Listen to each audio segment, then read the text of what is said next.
Saya ingin berbagi sebuah kisah. Dan itu sebuah kisah seseorang yang sangat susah hidupnya. Dari orang-orang kisah klasik dulu tentunya. Dia sangat susah sekali hidupnya. Dan saking susahnya sampai dia bilang, dia ceritakan dirinya, saya cuma hidup dari pendapatan harian saya. Dia bilang satu waktu, saya keluar, ingin mencari rezeki. Pada hari itu betul-betul tidak ada sumber rezeki. Kenapa yang saya dapat hari itu yang dipakai makan gitu. Dia bilang saya sudah keliling sana sini tidak ada makanan. Dan sampai saya tidak pulang ke rumah sampai di awal malam selepas Isya lebih. Istri sama anak saya sudah menunggu. Kemudian saya pun pulang ke rumah. Begitu pulang ke rumah dibuka pintu disambut oleh anak dan istri dengan harapan selain menemui saya juga mereka berharap bisa ada makanan dan minuman seperti biasa. Tapi karena istri saya melihat di tangan saya tidak ada sama sekali bekal apa-apa, maka saya pun duduk kemudian diberikan air putih lalu dia bertanya, apa hari ini nggak ada bekal makanan? Lalu saya menjawab, sama sekali saya nggak temukan pekerjaan. Saya tidak tahu harus mencari di mana lagi. Lalu kata istrinya, lalu apakah kita harus tidur dalam kondisi kelaparan? Saya sama anak-anak betul-betul belum makan sama sekali dari pagi gitu. Maka kata dia, baik, saya istirahat sejenak, baru saya akan keluar cari rezeki lagi. Mudah-mudahan malam ini Allah berikan kepada kita. Kata istrinya, baiklah kalau begitu. Subhanallah, tanpa mengenal letih, laki-laki yang soleh ini dia keluar dari rumahnya. Dan waktu dia keluar, sudah masuk, kalau kita sekarang jam 12 malam. Zaman dulu, belum ada lampu kayak kita sekarang. Mungkin di jam 10 malam aja kalau kita sekarang itu sudah, zaman dulu orang sudah tidur semua. Gelap. Maka dia pun jalan, dia tidak tahu mau kemana, sambil dia berdoa kepada Allah SWT, ya Allah, kemana langkah kakiku ini? Aku sendiri belum makan seharian, anak istriku juga belum makan. Berikanlah kami rezeki. Sambil berjalan, dia bilang mata saya tiba-tiba melihat sebuah masjid. Di sekitar rumahnya, tidak jauh dari rumahnya. Gelap, nggak ada lampu kan. Zaman dulu belum ada lampu, orang pakai sumbu, pakai minyak, dinyalakan, kemudian baru terang. Itu pun sangat kecil penerangannya sebagaimana kita tahu kalau pakai sumbu. Maka dia coba nyalakan api, menyala, kemudian dia wudhu, dia sholat. Dia tidak tahu harus buat apa lagi. Mulai ada sholat, habis sholat dia berdoa kepada Allah Subhanahu Wa Taala supaya dimudahkan, dikasih rezeki, dikasih segala macam, dan dikeluarkan dari masalah kemiskinan ini. Setelah itu, subhanallah terjadi pada malam itu, penguasa di wilayah itu, kalau kita bisa bahasakan rajanya, gelisah nggak bisa tidur. Dan seperti orang ketakutan akan meninggal dunia. Hatinya terdorong untuk bersedekah. Maka dia mengambil beberapa kantong isinya emas. Kan? Lalu dibawa sama dia, dan dia bilang, ya Allah, hatiku sangat gelisah, aku takut meninggal sementara aku masih belum memiliki bekal yang cukup bertemu denganmu. Maka izinkanlah hambamu ini bersedekah di jalanmu. Dia bawa berapa banyak karung yang dia bisa bawa, karung-karung kecil, bungkusan emas semuanya. Dia naik kuda dan dia mengatakan, ya Allah, dan aku minta petunjuk kepadamu. Aku tidak akan memegang tali kekangan kudaku ini, aku biarkan jalan. Raja tidak minta dikawal oleh siapapun. Tergerak hatinya begitu. Subhanallah dia jalan. Jalan. Subhanallah ya, Maha Suci Allah, kisah nyata ini menjelaskan, kudanya berhenti di masjid yang ada orang soleh tadi yang susah itu. Dia juga heran, kudanya masuk di halaman masjid, diam di situ. Dia turun. Apa ini rahasianya? Kenapa Allah datangkan ke masjid ini? Dia bilang, saya masuk ke masjid, gelap.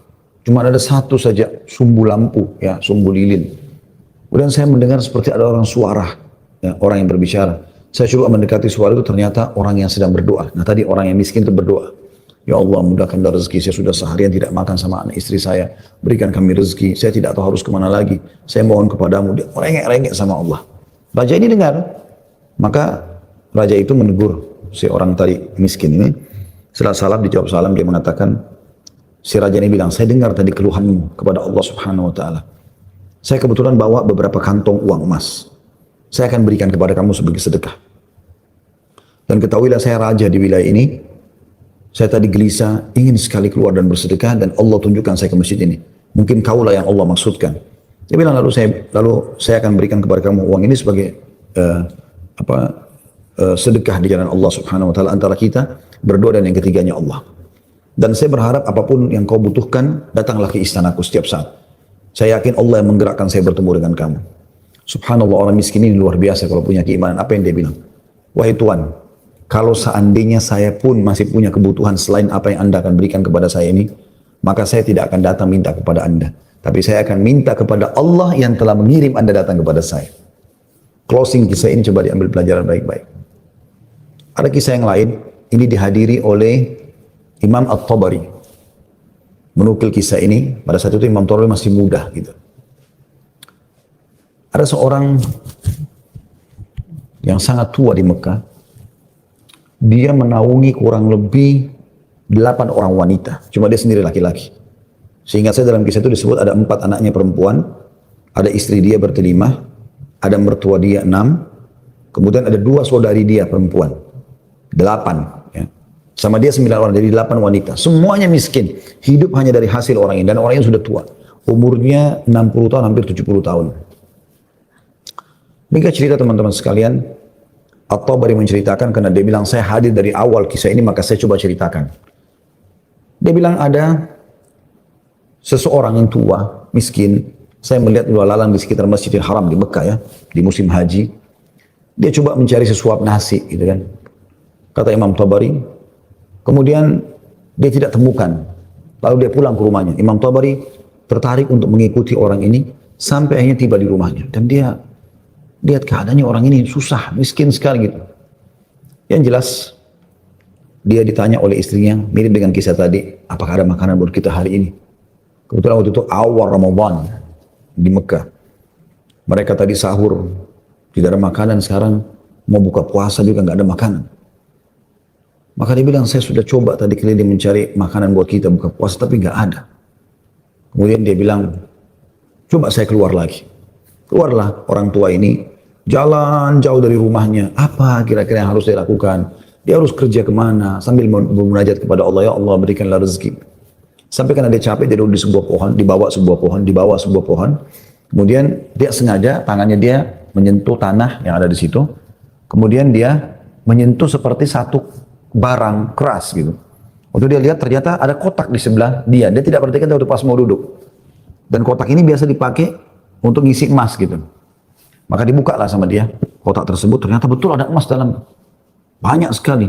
Kalau saya tidak salah waktu itu 1000 keping emas ya. Maka dia pun melihat, membuka, ini harta yang luar biasa. Di siang hari nggak ada orang, di bawah pohon, gitu kan. Dia lihat kiri kanan, nggak ada pemukiman masyarakat, di pinggiran sekali, gitu kan. Maka diambil sama dia, dibungkus dengan rapi pada saat itu dengan kainnya. Dan dia sempat berpikir, terlintas di benaknya, syaitan menggoda, gitu kan. Kau orang miskin, kalaupun kau tidak mau mengambil semua, ambillah minimal 1 batang emas atau 1 koin dinar emas ya, yang kau bisa infakkan untuk buka puasa keluargamu. Tapi dia melawan sambil dia mengatakan, tidak bisa, ini bukan hak saya. Kalaupun ini luqata ini seperti harta yang harta yang ditemukan. Kan itu syaratnya harus teman-teman sekalian diiklankan selama setahun ya.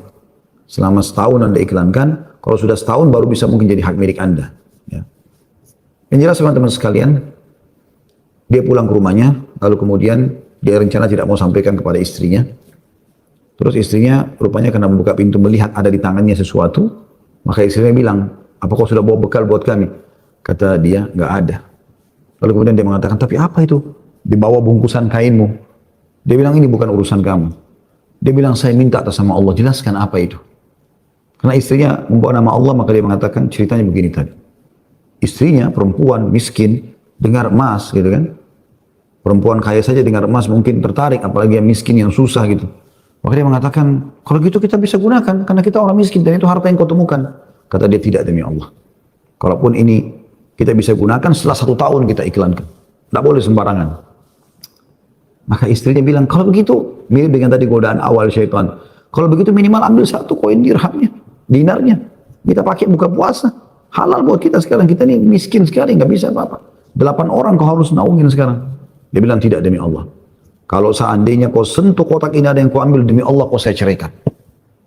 Istrinya kaget dengan kata-kata itu, akhirnya dia lihat keseriusan suaminya, tidak berani juga. Disimpanlah di rumahnya. Akhirnya tiba waktu buka puasa, mereka buka puasa apa adanya, air putih saja, roti-roti kering ada di rumah, itulah yang dimakan sudah. Besok pagi, selepas sholat subuh di Masjid Haram, orang tua ini pas keluar, ternyata ada 1 orang dari Khurasan. Khurasan ini dari wilayah Irak sama Iran sana ya. Datang, naik di atas sebuah batu dekat Masjid Haram, lalu teriak-teriak. Dia mengatakan, wahai muslimin, wahai orang-orang yang sedang haji, wahai hamba-hamba Allah, saya kehilangan sebuah kotak emas, kotak isinya 1000 dirham emas, 1000 dinar emas. Siapa yang menemukan, tolong kembalikan kepada saya dan semoga Allah balas kebaikannya dengan pahala dan pengampunan dosa, peninggian derajat dan seterusnya. Rupanya si orang tua ini dengar, kotak ini dia yang temukan kemarin, tapi dia juga butuh. Maka dia mengatakan, wahai Khurasani, Khurasani kayak orang dari Khurasan, dia tahu ini dari Khurasan, mungkin dari face wajahnya gitu kan, mirip-mirip orang Khurasan. Wahai Khurasan, kalau ada orang yang temukan, berapa kau kasih dia? Kemudian kata orang tersebut gitu kan, Khurasan itu, berapa kira-kira dia minta? Kata orang tua ini, minimal aku kasih dia setengahnya. Kata orang Khurasan, tidak bisa. Kalau begitu, kasihlah berapa yang kau mau. Mungkin 1/10-nya. 10% maksudnya. Kata orang Khurasan, tidak bisa. Dia kembalikan karena Allah, dan saya doakan supaya dapat pahala di sisi Allah. Dia miskin. Ini hari kedua Ramadan. Sahur dan buka puasa kemarin pas-pasan cuma dengan roti kering dengan air putih. Sudah tua, umurnya hampir 70 tahun. Mau kerja di mana? Di rumahnya sudah ada emas yang begitu banyak. Godaannya luar biasa. Ya. Ini teman-teman, mohon maaf agak panjang saya sampaikan dan saya jawab pertanyaan ini karena saya melihat memang ini permasalahan yang dihadapin sekarang ya. Dan butuh jawaban secara keimanan. Apalagi tadi penanya tadi minta semacam motivasi apa yang bisa disampaikan. Jadi saya harus menyampaikan kisah ini. Mudah-mudahan teman-teman yang sedang menghadapi PHK, lagi susah kayak tadi, ibu ini berkeluh kesah, suaminya hanya kuli bangunan, sekarang lagi berhenti dan segala macam. Insya Allah diberikan jalan keluar. Baik, kita kembali ke kisah tadi teman-teman sekalian. Maka orang ini pulang ke rumahnya lalu dia mengatakan, wahai istriku, aku sudah temukan pemilik emas ini. Kata istrinya, alhamdulillah kalau begitu. Bagaimana perkembangan? Tapi saya minta sama dia supaya dia bayar sesuatu. Terus negosiasi dia tanya mau berapa? Saya bilang sekitar setengahnya. Dia nolak. Ya, 1/3-nya menolak, 1/4-nya menolak. Sampai saya terakhir tekankan 1/10-nya saja. Dia juga nggak mau. Dia hanya mau doakan saja. Kata istrinya, coba kau kembali ke dia. Siapa tahu dia masih mau negosiasi. Ya kan? Dia bilang baiklah. Dia kembali lagi, ketemu lagi sama orang tadi, gitu kan, di hari yang ketiga sekarang. Maka orang itu sama orang Khurasan naik ke atas batu yang sama dekat Masjid Haram. Wahai muslimin, wahai orang-orang yang haji, wahai hamba-hamba Allah, ada nggak menemukan peti saya isinya 100.000 dinar emas, gitu kan. Semoga Allah berikan dia kedudukan, Allah ampuni dosanya, angkat derajatnya dan seterusnya, didoakan gitu. Datang lagi orang tadi mengatakan, wahai Khurasan, saya sudah bilang sama kau kemarin, berilah upah. Mungkin kalau kau tawarkan upah, orangnya mau mengembalikan penemunya. Kata dia, berapa paman saya kasih? Dia bilang, saya bilang kemarin 1/10. Orang sana mengatakan, enggak, saya enggak mau. Kalau begitu, berikan dia 1 saja. 1%, 1 saja. Ya, dinar itu, yang dia bisa pakai setengahnya, dia sedekahkan untuk beri makan orang-orang susah di sekitar haram, setengahnya lagi dia pakai buat kebutuhan keluarganya. Orang Khurasan ini diam lalu mengatakan, tidak demi Allah. Jadi luar biasa, dia nggak mau kasih. Pokoknya dia kembalikan utuh, ya, atau nggak usah. Dan dia berharap pahala di sisi Allah. Kalau dia minta bayaran, saya nggak mau. Orang ini kembali lagi ke rumahnya, bilang lagi sama istrinya, orang ini betul-betul tidak mau. 1 koin dinar, 1 dinar pun dia nggak mau kasih. Kata istrinya lalu bagaimana? Kata dia, saya akan berazam sudah mau kembalikan. Semoga Allah menyelesaikan permasalahan kita. Kata Imam Tabari yang menceritakan kisah ini, dia betul-betul hadiri kisah ini. Dia tahu nih jalan ceritanya dan dia menceritakan. Lalu orang ini kembali lagi, ternyata di hari selanjutnya masih sama lagi kejadiannya. Terus kemudian kata orang tua ini karena sudah 3 hari berturut-turut dia mengatakan, wahai Khurasan, kau mau petimu? Saya tahu di mana petimu itu. Kata dia, baiklah, saya akan ikut. Ikutlah dia. Kata Imam Tabari, saya ikut ke rumahnya orang tua ini. Jalan. Pada saat tiba di satu rumah, ada rumah yang terbuat dindingnya dari tanah liat. Sama sekali tidak kelihatan ada layak untuk ditinggal. Tapi hanya sekedar tanah liat, mungkin kalau ada angin kencang bisa rubuh. Atapnya ditutup hanya dengan kain-kain sobek. Ya. Pintunya pun diangkat untuk dibuka gitu. Kemudian dia masuk dan dia persilahkan masuk. Saya pun izin. Saya mengatakan, maaf paman, bisa nggak saya ikut masuk? Karena dari awal saya lihat kisah ini. Maka dia mengatakan, masuklah. Dia bilang, waktu kami masuk, Rumah itu nggak ada sama sekali karpetnya, nggak ada apa-apa, kosong lompong. Cuma ada semacam sekat dan seakan-akan di belakang sekat itu ada wanita-wanita tua yang kelihatan dari penampilan mereka juga itu susah, bajunya pas-pasan gitu. Lalu kemudian orang tua ini menuju ke satu arah di rumahnya, terus digalilah tanah, dikeluarkanlah kotak tersebut. Lalu kemudian dikatakan, sayalah penemunya hartamu itu. Ini. Dan saya sempat minta sama kamu agar kau berikan sebagian. Sebagaimana kau lihat ini keluarga saya susah begini. Saya sini 9 orang di rumah kecil ini. Saya sendiri laki-laki dan umur saya sudah hampir 70 tahun. Sementara ini istri saya ada di sini juga sudah tua. Ada mertua saya, ada 2 saudari saya, ada 4 anak saya. Mereka semua miskin. Gitu. Maka orang Khurasan itu mengatakan, dia buka, dia periksa, ternyata masih utuh 1000. Dia mengatakan, tidak. Saya tidak akan memberikan apa-apa. Lalu kemudian dia angkat, lalu dia keluar. Saya cuma bisa doakan kamu kebaikan. Waktu dia keluar, kata Imam Tabari, semua perempuan-perempuan tadi yang tua-tua ini ada, yang memang bajunya kerusuh, seperti orang yang menggigit jari dan kaget ada orang diberikan kembali 1000 dinar, tidak dibayar sedikit pun. Dan tokoh kita ini luar biasa, dia hanya mengatakan, Inna lillahi wa inna ilaihi raji'un. Dah, kalimat istirja, ini musibah. Ya, sudah mendapatkan apa dan dia betul-betul jujur, dia jaga, dia enggak ambil karena takut kepada Allah SWT. Dia bilang sementara itu, kata Imam Tabari bilang, saya tidak tahu mau bilang apa. Saya pun menundukkan kepala, serba salah karena waktu itu Imam Tabari masih muda dan belum punya apa-apa gitu. Dia juga mau bantu apa gitu. Dia bilang, tiba-tiba ada yang ketuk pintu. Lalu pemilik rumah ini buka, ternyata orang Khurasan tadi kembali lagi. Kata dia, ada apa wahai Khurasani? Istilahkan Khurasani maksudnya disebut kepada negeri Khurasan itu ya. Kata orang Khurasan itu, bisa saya masuk? Katanya baik, silahkan masuk. Masuklah dia. Kemudian dia mengatakan begini ceritanya. Saya ini punya seorang ayah yang meninggalkan 3 peti emas seperti ini. Masing-masing isinya 1000 dinar emas. 1000 dinar emas. Ayah saya waktu meninggal, dia mengatakan, 1 dinar emas, kamu bagikan sebagai warisan. 1 dinar emas, 1 kotak maksudnya, bukan 1 dinar ya, maksudnya 1 kotak, berarti 1000 dinar emas, kau bagikan sebagai warisan. Itu sudah banyak sekali. 1 kotak 1000 dinar emas lagi, kamu gunakan untuk pergi haji, kalau aku meninggal. Dan 1 kotak dinar emas lagi, sepertiga hartanya maksudnya, itu kau berikan kepada 1 orang yang sangat miskin dan susah. Saya ingin supaya mereka jadi baik kehidupannya. Maka dia bilang orang Khurasan ini, itulah sebabnya wahai paman, saya tidak mau memberikan Anda 1 dirham, 1 dinar pun. Karena ini amanah orang tua saya. Tapi demi Allah, setelah saya keluar dari sini, saya tadinya memang mau menguji, mau melihat apakah Anda betul-betul susah atau tidak. Ternyata sudah saya lihat tempat Anda dan saya keluar, Anda pun tidak marah, tidak apa. Maka saya melihat Anda orang yang paling layak untuk menerima.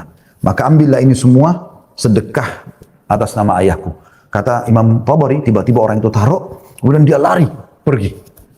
Saya berusaha mengejarnya, ingin mengucapkan terima kasih bersama pemilik rumah, kami sudah tidak bisa melihatnya, dia sudah hilang orang itu. Kemudian saya pun dipanggil kembali oleh pemilik rumah, duduk, kemudian dibukalah pada saat itu kotak itu, lalu mulai dia panggil ke 8 wanita yang ada di rumahnya itu. Kata Imam Tabari, demi Allah dia mulai membagi kepada kami rata. Semua, satu-satu perempuan dikasih 1, dilempar. Dan diduduk seperti orang yang, duduk bersila. Jadi kain baju itu, ya bisa biasa yang kita tahu kalau kita bersila, bisa ditaruh sesuatu ya. Maka mulai dia melempar dinar-dinar emas itu satu persatu. Kata Imam Tabari ke dia juga 1, lalu dilempar ke saya juga 1. Karena jumlah kami 10, karena kan tadi mereka 9, orang ini sama 8 orang aja sama Imam Tabari itu 10. Maka kami masing-masing mendapatkan ya 100 dinar. Kan 1000 kan? 100 dinar. 100 dinar banyak sekali udah. Jadi kan jumlahnya. Setelah selesai, lalu dia mengatakan kepada istrinya, wahai istri, bukankah ini lebih baik setelah kita sabar sedikit, Allah menjadikan semua jadi milik kita, daripada kemarin kamu ambil 1 dinar tapi haram. Kemudian dia balik kepada saya, kata Imam Tabari, dan dia mengatakan, demi Allah, baju ini yang saya pakai, dia bilang, hanya ini baju yang utuh di rumah kami. Sebagaimana kalau lihat baju-baju ini semua yang dipakai oleh keluargaku, tidak ada yang layak dipakai sholat. Jadi kalau waktu sholat tiba, saya sholat dulu, kemudian saya sembunyi di satu tempat, baju ini saya buka, dipakai oleh istri saya, dipakai sholat, habis itu dibuka, dipakai sholat oleh mertua saya, dibuka, dipakai sholat oleh saudari saya, oleh anak saya, 1 baju. Kata Imam Tabari, saya berterima kasih padanya, kemudian saya pergi. Saya menemukan harta itu sangat berkah dalam hidup saya, dia bilang. Dan saya pada saat itu ingin berterima kasih, saya ingin membeli sesuatu yang bisa dipakai buka puasa, maksudnya datang ke tempatnya dia. Saya temukan ternyata perempuan-perempuan yang tadinya mereka bajunya kumuh, sudah berganti baju, mereka bawa makanan-makanan, mereka buka puasa dengan lain. Kemudian saya pulang, dia bilang, kata Imam Tabari, beberapa tahun kemudian saya datang lagi ke Mekah, saya datang ke alamat yang sama, rumah itu sudah tidak ada, saya cari tahu ternyata orang tua ini sudah meninggal, dan saya temukan anak-anaknya yang perempuan 4 itu semua menikah dengan tokoh-tokoh masyarakat Mekah, orang-orang kaya, dan keluarga mereka menjadi orang yang mampu semuanya. Butuh kesabaran akhi dan ukhti. Yakinlah, Allah tidak akan membuat kita susah. Allah tidak ingin itu. Tapi cobaan lagi datang, apalagi bukan kepada Anda sendiri. Selanjutnya juga saya sarankan sunnah Nabi SAW, kalau kita sedang diberikan cobaan, lihat orang yang di atas kita. Lihat orang yang lebih susah. Kalau kita pincang, na'udzubillah, puntung kakinya 1, lihat orang yang puntung kakinya 2. Puntung kakinya 2, lihat orang yang juga puntung tangannya. Puntung kaki dan tangannya, lihat orang yang buta. Selalu orang yang lebih susah. Sehingga kita selalu tahu nikmat Allah begitu besar kepada kita.